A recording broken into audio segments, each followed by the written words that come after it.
Olá, boa noite. Quarta-feira, 8 de dezembro. Veja agora os destaques de hoje no segunda edição. 2 filhos no carro e um tiro no pescoço. Mãe é baleada ao buscar filho na escola e dirige até conseguir ajuda. Entenda o motivo desse crime chocante na zona norte da capital.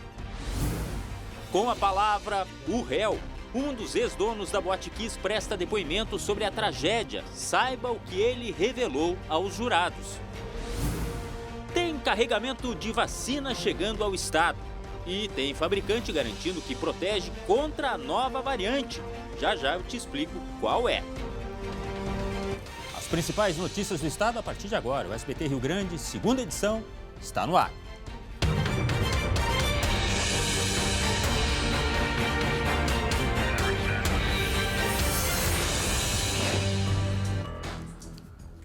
E a gente abre a edição de hoje falando de um crime brutal.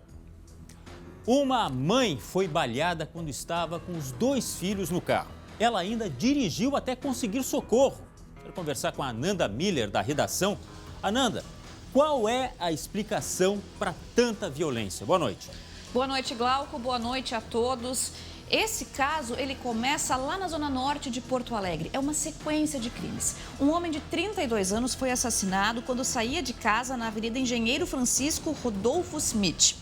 Depois de matarem o homem, os criminosos fugiram, mas acabaram batendo o carro da fuga em um poste. A gente observa agora nas imagens o momento exato em que ele é executado e agora o trio de criminosos entrando no veículo que depois acaba batendo em um poste.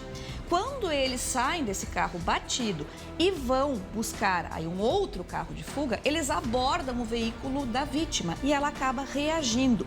Nisso, a mãe, que estava com os 2 filhos no veículo, é baleada com pelo menos um disparo no pescoço. Ela tinha buscado os filhos pouco antes no colégio. Esse homem que foi assassinado, ele já tinha passado por 3 tentativas de homicídio, uma delas, inclusive, resultou na morte do irmão dele. Tinha uma vasta passagem aí também pela polícia.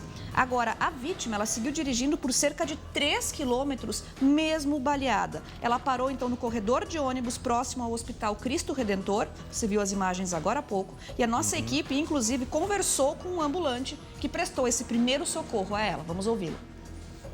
2 adolescentes saíram do carro, chorando ali, gritando e tudo. Aí eu vi a moça dentro do carro ali molhado assim, de sangue na frente. Até achei que ela tinha batido no ônibus, no caso, e se machucado. Desliguei a chave do carro, porque ela estava acelerando. Olha, Glauco, que história tristeza, hein? Triste, muito, muito triste. A gente torce pela recuperação dessa mulher e... As crianças, novo, nada aconteceu, né? Nada aconteceu. Por sorte, elas estão bem. Também, em relação ao trânsito, nada mais aconteceu. Ela foi socorrida junto ao Hospital Cristo Redentor e agora a gente fica na torcida para que essas 3 pessoas, esses 3 criminosos que aparecem agora no vídeo, sejam capturados. Por enquanto, a polícia ainda não conseguiu prendê-los, mas a gente sabe, né, que com essas imagens todas de câmeras de segurança, logo, logo, eles devem estar atrás das grades. Tomara. Muito obrigado por enquanto, Ananda. E vendo aí na imagem, ainda tem um motorista, né? 3 criminosos e mais este motorista que estava no volante deste veículo aí. Que coisa. Agiotas que atuavam na região metropolitana foram presos nesta manhã. Eles coagiam as vítimas a pagar dívidas que muitas vezes nem eram delas. Esses é um dos destaques, né, de hoje do nosso Giro de Notícias. Acompanhe. Quando não recebiam dinheiro, os bandidos invadiam e saqueavam as casas dos devedores ou dos familiares. Os juros chegavam aos R$100 por dia. Em menos de um mês, o valor da dívida triplicava. Os agiotas possuíam um patrimônio milionário e lavavam o dinheiro sujo agenciando jogadores de futebol. O líder da quadrilha segue foragido. 4 pessoas foram presas nesta manhã por envolvimento em golpe da casa própria na região metropolitana. Após apresentar um falso contrato e receber o dinheiro, os golpistas sumiam. Pelo menos 15 compradores foram vítimas do crime em 2021. Um homem foi preso depois de atirar dentro de um supermercado durante um assalto em Tramandaí. Ele ameaçou e agrediu uma das vítimas. Essa foi a 6ª vez que ele foi pego por roubar estabelecimentos comerciais. A ocorrência foi no último domingo. E a pergunta, até quando, hein? Até quando? Porque vem fazendo uma vez, vem fazendo 2 vezes, vem fazendo 3 vezes e daqui a pouco pode terminar em tragédia. Tomara que não, mas aí está o registro de mais uma ação deste criminoso que aconteceu no litoral norte do Rio Grande do Sul. Olha só, o governo do estado apresentou aos deputados da base aliada uma proposta para reajuste do salário de professores. O projeto prevê um aumento médio de 22,5% para 60 mil professores que estão em sala de aula. No caso dos aposentados, o aumento médio deve ser de 6,15%, mas alguns podem não receber nenhum reajuste. Com salários congelados há 7 anos, o magistério pediu um reajuste de quase 48%, referente às perdas acumuladas em relação à inflação. Pelo texto divulgado hoje, o salário inicial para licenciatura plena sobe para R$ 4.000. A proposta também foi apresentada à direção do CEPERS por secretários do governo Eduardo Leite. O projeto agora vai passar por votação na Assembleia Legislativa. E olha que notícia boa! A Pfizer garantiu que 3 doses do imunizante que fabrica são suficientes para combater a variante Ômicron do coronavírus. A Nanda Miller, ela tem os detalhes para a gente, porque afinal de contas é uma notícia que traz entusiasmo, né, Nanda? Pois é, Glauco, essa é uma notícia muito boa. A novidade foi divulgada hoje em comunicado oficial da Pfizer e da BioNTech, que fabricam esse imunizante. Os estudos ainda são preliminares, mas já apontaram que 3 doses da vacina da Pfizer são eficazes para proteger contra a variante Ômicron do coronavírus. É claro que essa notícia gerou empolgação, mas também muitas dúvidas, como, por exemplo, é uma proteção total? Vamos ver o que diz uma especialista nesse assunto. E esse resultado inicial já nos dá uma sugestão de que a proteção estará mantida, mas a gente precisa de dados de eficácia, de efetividade, para observar na vida real como essa proteção está dando. Mas um estudo, obviamente, vários estudos são necessários para entender na minúcia como essa proteção está se dando. Mas já temos, a partir dos dados de hoje, um sugestivo de que ela provavelmente estará mantida. Bom, Glauco, a pergunta também fica, quem tomou a dose da AstraZeneca, como eu, ou da Coronavac, ou da Janssen, né, que eu sei que é o seu caso, que é o meu caso. Fica? Isso. Exato. A doutora também explica a esse respeito. A gente tem muitos indicativos otimistas de que as vacinas disponíveis hoje vão seguir conferindo essa proteção.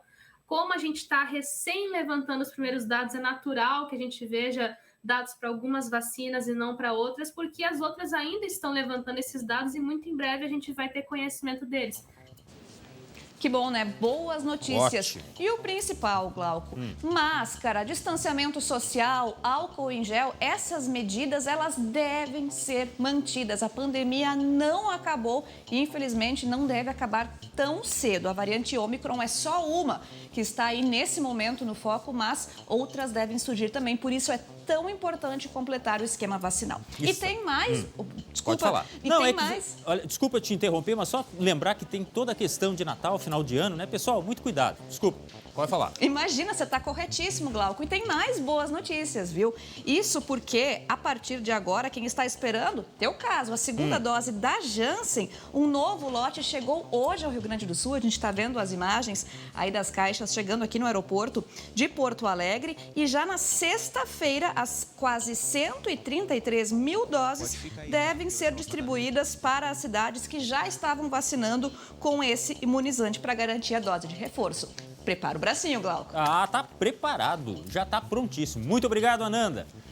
E olha só, convite, vamos subir a serra agora. Sim, porque é de lá que saem quase todos os espumantes nacionais. E eu quero saber do Guilherme Fadanelli se o brinde vai ser mais caro esse ano. Porque afinal de contas está tudo subindo, né? Boa noite, Guilherme. Oi, Glauco, boa noite. A notícia é boa, viu? Porque os consumidores podem ficar tranquilos, não vai ter reajuste no preço das bebidas, pelo menos agora, para esse fim de ano. Por isso, a nossa dica é aquela de sempre, né? Pesquisar. O moscatel, aquela bebida mais docinha, o preço dele parte ali, Glauco, entre 20 e 30 reais. Já o Brut, que é aquele um pouquinho mais amargo, o preço parte de 25 reais e pode chegar a 80, 100 reais, dependendo da vinícola. Aqui nessa loja especializada em vinhos espumantes de Caxias do Sul, onde eu estou, as vendas de espumantes neste mês de dezembro já tiveram um acréscimo de 30%, mas esse número pode ser ainda maior nas próximas semanas. E vai de encontro, Glauco, com aquilo que o setor vinícola espera, que é uma alta de 40% nas vendas agora de fim de ano. E é claro, as medidas mais brandas de distanciamento social relacionadas à Covid têm um papel importante no desempenho do setor. Vamos ouvir. As pessoas realmente estão se encontrando mais, estão fazendo mais festa, formaturas, eventos, casamentos, enfim. Então isso tem repercutido dos espumantes e estamos chegando no fim do ano com um número bastante interessante. E essa também é uma prova da qualidade do espumante brasileiro, que também recebe reconhecimento internacional, ganhando várias medalhas em concursos fora do país. Agora tem uma questão bem importante, Glauco, que a gente tem que lembrar, que são as dificuldades que o setor está enfrentando, principalmente com os insumos para a produção. Garrafas, papelões estão em falta e impedem o avanço ainda maior das vinícolas. Olha só.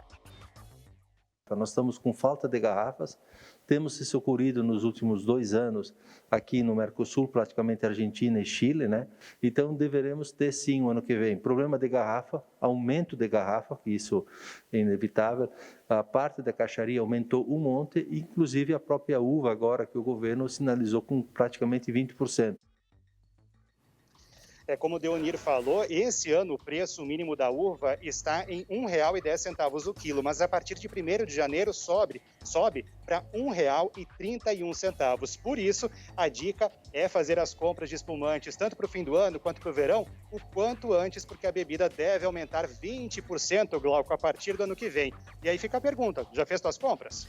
Não, ainda não, mas agora com essa notícia eu vou às compras. Muito obrigado, Guilherme Fadanelli. A gente sempre também tem que pesquisar. Essa é a dica que permanece. E olha só, será que terminou o casamento, hein? Douglas Costa pode deixar o Grêmio. Principal contratação da temporada virou alvo de polêmica.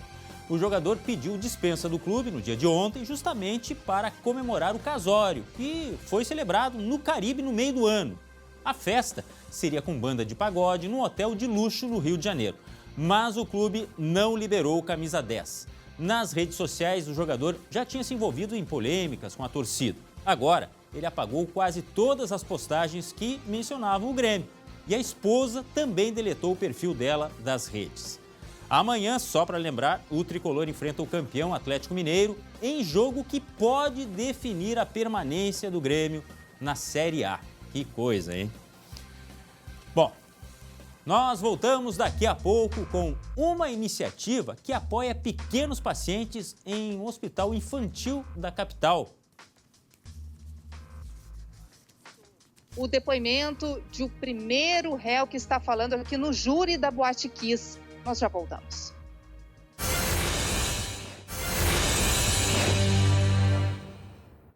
Voltamos com a segunda edição. Sabe aquele sonho que você tem de construir uma carreira de sucesso? Chegou a hora de tirá-lo da gaveta e realizar com a graduação EAD da Uniaselv.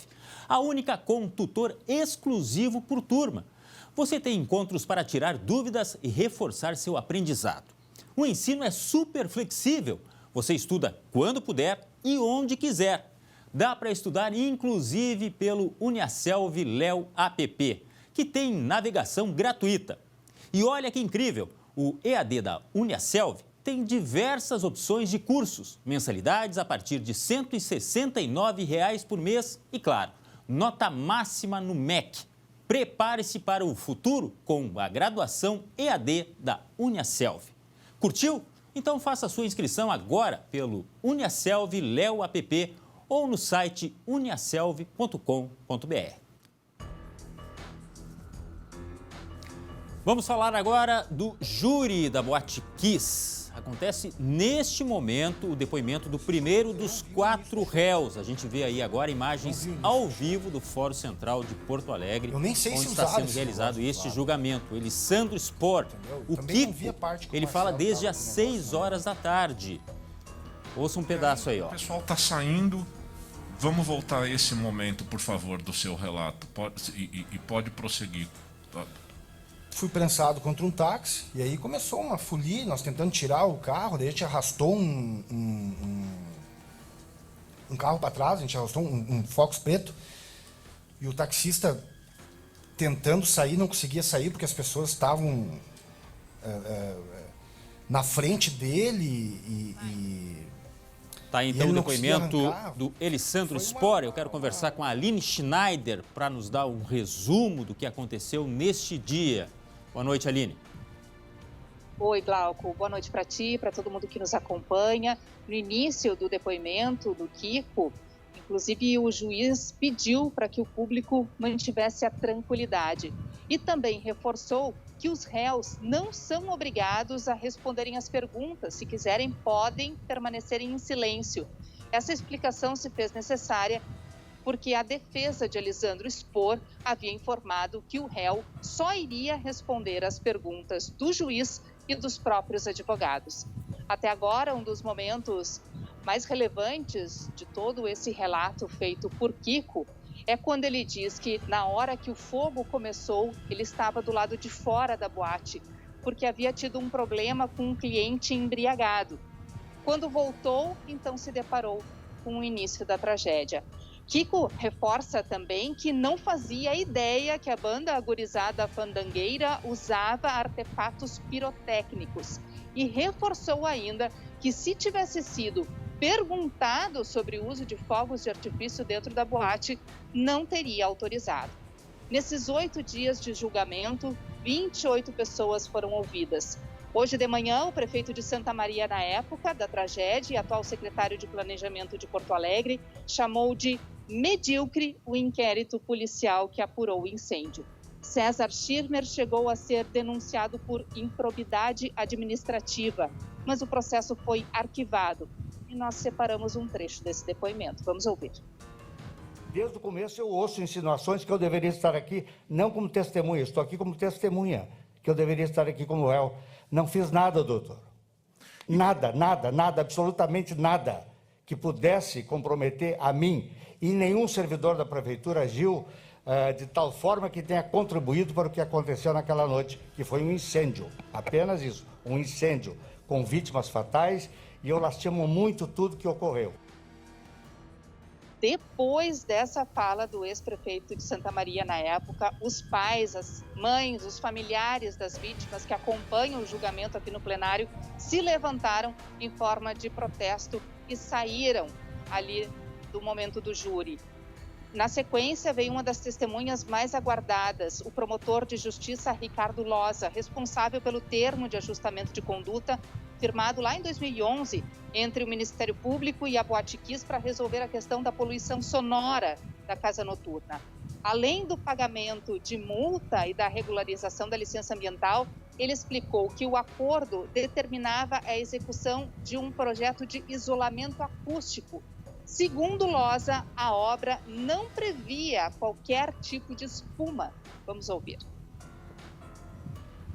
Isso realmente assim, é uma tremenda inverdade e ela tenta jogar para o Ministério Público uma responsabilidade que definitivamente não existe. Jamais o Ministério Público sugeriu, recomendou, comentou qualquer coisa com espuma.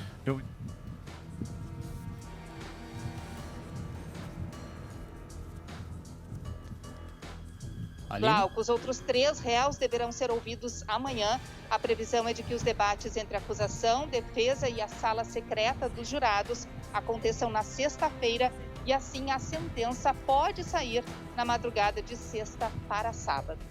Tá certo, então. Muito obrigado, Aline, acompanhando mais um dia de julgamento da Boate Kiss.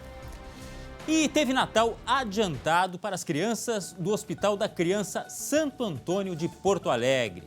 Como foi a visita do bom velhinho, Ananda? Quero saber com você como é que foi a visita desse nosso querido bom velhinho que, olha, foi radical. Olha, Papai Noel radical, hein, Glauco? Uhum. Ele faz parte do sonho de Natal de Canela. Ele desceu de rapel e acenou nas janelas, levando essa alegria e esperança para 140 crianças internadas no Hospital da Criança. O bom velhinho e seus ajudantes interagiram de pertinho com os pequenos e logo depois da descida ele também passeou pelos corredores do hospital, a gente está vendo agora, junto com os duendes, incentivando as crianças a escreverem as suas cartinhas. Isso porque a Santa Casa montou uma central de cartinhas. Os interessados, inclusive, em adotar uma, podem ligar para o telefone 3213 7291, das 9 à 1 da tarde. Bem bacana, né, Glauco? Muito legal. E quem puder, ajude. Essas crianças merecem todo o nosso carinho, como todas as outras crianças, mas elas especialmente, né? E é uma grande lição. Por enquanto é isso. Tenham todos uma ótima noite. A gente se vê amanhã. Tchau.